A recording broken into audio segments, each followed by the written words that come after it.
বিশ্বনবী একবার আসরের নামাজের সেজদা লম্বা করে দিলেন।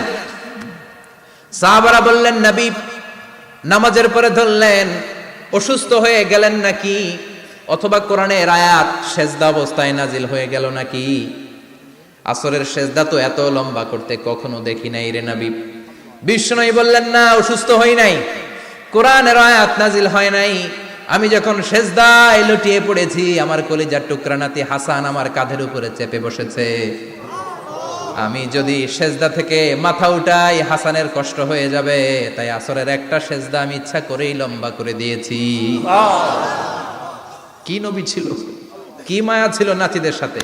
হাসান হুসাইন বিশ্বনবী, যে নবী হচ্ছে সব নবীদেরও সর্দার, ওই নবীরে ঘোড়া বানায়া, বিশ্বনবীর বাবরি চুল ছিল তো, ওই চুল ধরে এরকম ঘোড়া ঘোড়া খেলতো। বিশ্বনবীর কাঁধে বসে বিশ্বনবীর বাবরি চুল টেনে টেনে কয়, এটা আমার ঘোড়া। হাসান হুসাইনের গায়ের এমন কোন জায়গা নাই যে